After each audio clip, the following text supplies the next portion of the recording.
Posso começar? Sim, pode. Ok.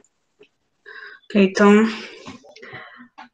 a terceira geração iniciou-se no ano de 1965, foi até meados de 1978. Essa geração foi caracterizada principalmente pela utilização de circuitos integrados feitos de silício. Isso possibilitou uma redução drástica nas dimensões e peso dos equipamentos, que permitiu a execução de vários programas para vários usuários ao mesmo tempo. Basicamente, essa geração foi o ponto de viragem dos computadores, pois os cartões perfurados e as impressões foram substituídos por teclados e monitores com interface com o sistema operacional.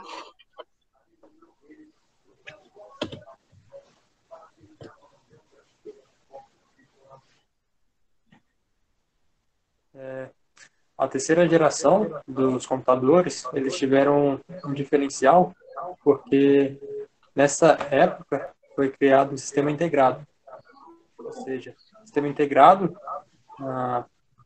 ele tinha uma série de componentes eletrônicos que estava em um único componente, e como se fosse um chip. E por ele ser tão simples, possibilitou uma grande produção em massa, se fosse necessário. E por esse avanço que teve com o sistema integrado, ele foi comparado também a um advento que revolucionou a produção dos livros.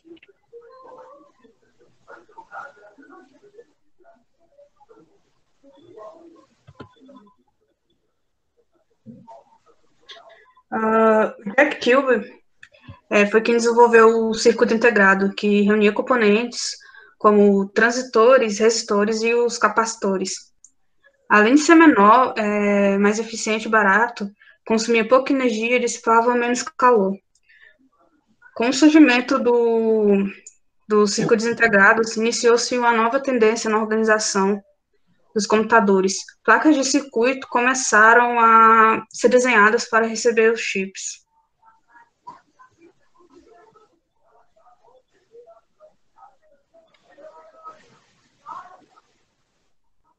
Sim, estou podendo falar? Não sei se meu fone está.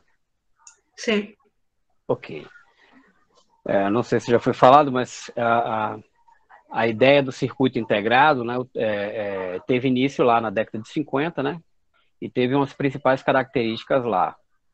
Os componentes, né?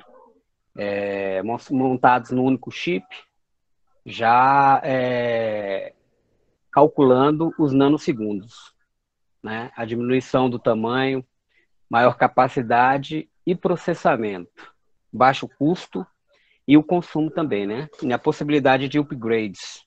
E com esse baixo custo também, né, teve o aumento de produções em demanda, né, no mercado de empresas de médio porte, centro de pequenas universidades também, né? E naquela época, né, que era a questão dos computadores, que eram mais ligados a quem tinha mais acesso, era o exército, né? Com a questão das guerras, então não ficou só restrito a, a, a esse núcleo, né? Ela já começou a ir para as universidades de menores portes, né? E os valores ficaram bem mais acessíveis.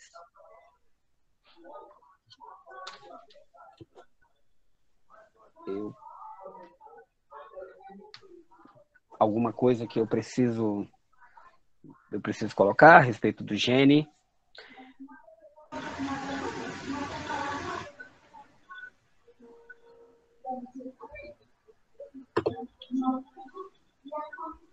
Eu estou com um problema aqui no meu PC, mas...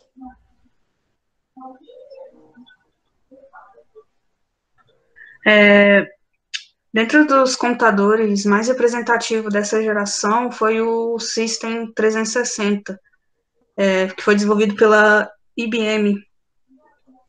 Ele tinha uma arquitetura que permitia a substituição de peças com defeito e a adição de periféricos plugáveis, vendidos de acordo com a necessidade do cliente.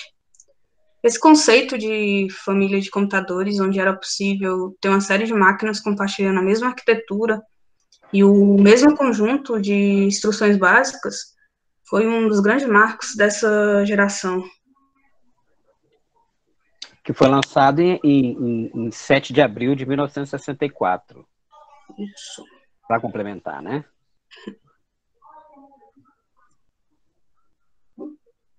Esse projeto é considerado um dos mais bem-sucedidos da história dos computadores, né? S360 foi o Gene Andal, né? Exatamente.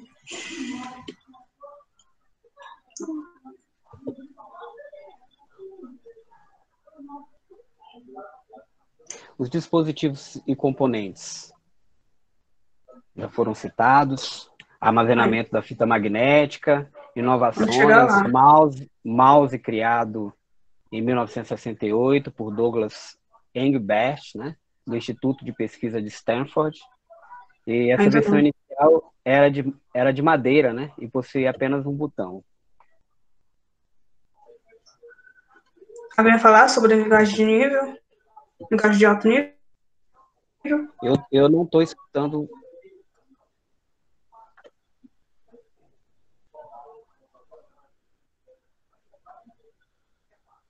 Alguém vai falar sobre a linguagem de alto nível? Fatos que marcaram. Eu não estou escutando direito. Meu fone está péssimo. Eu estou pelo celular.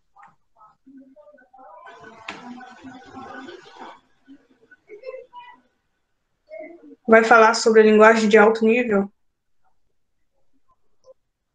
Você me entender? Essa linguagem de alto nível é a questão dos códigos, né? Isso. A gente pode ir falando e complementando a respeito desses códigos, né? Os códigos GLOAD, MOO, o ADD Story, né? São os mnemônicos, né? Que representam as instruções em código de máquina, binário, né? O Story X salva o valor do último resultado em X, ADD2, que adiciona 2, né? O MOL 7, que multiplica o valor carregado por 7.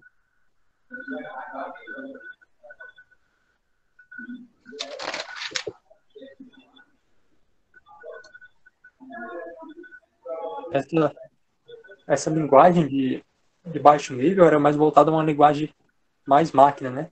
Não é como outras linguagens de programação de alto nível, né? Por exemplo, Assembly era uma linguagem de baixo nível nessa época, né? Como você citou aí. Isso. Acho interessante nós identificarmos esses dois pontos, né? A linguagem de baixo nível e a linguagem de alto nível, né? E o que são cada uma delas, né? Dentro da programação,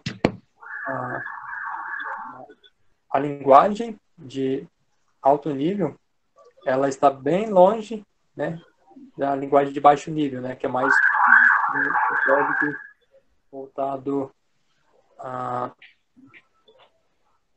mais próximo, né, da linguagem humana, né, no caso a linguagem de alto nível, e como nós nos comportamos, né, ela chega mais próximo de nossos comportamentos, digamos assim.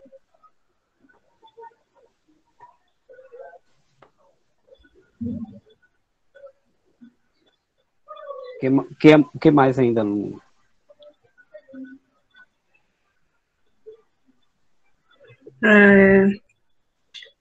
A utilização dessa linguagem de alto nível fazia com que surgisse alguns problemas na época da terceira geração. Isso foi... Então, teve que surgiu novas linguagens, como o Unix e o Pascal.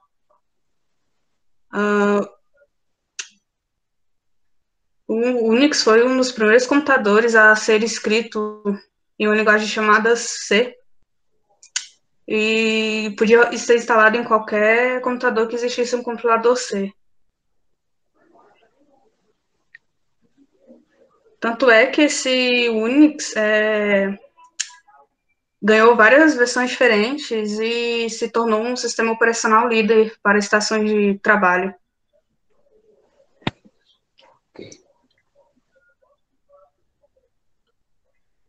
O Pascal já veio com o objetivo de ajudar os nossos programadores, os conceitos de programação estruturada.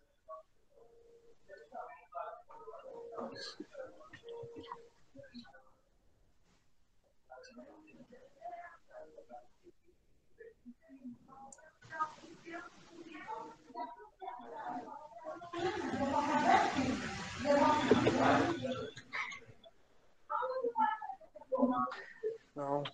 O modo de entrada e saída dos dados?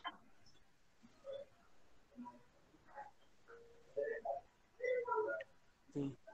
Algo que também é marcante nessa terceira geração dos computadores é o surgimento, né, de teclados,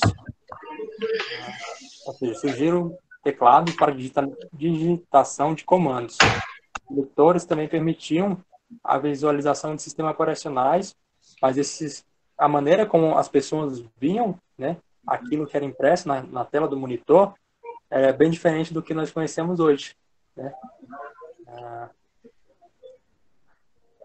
Porém, foi na terceira geração que passou a surgir monitores meio que juntos ao computador, integrado a ele.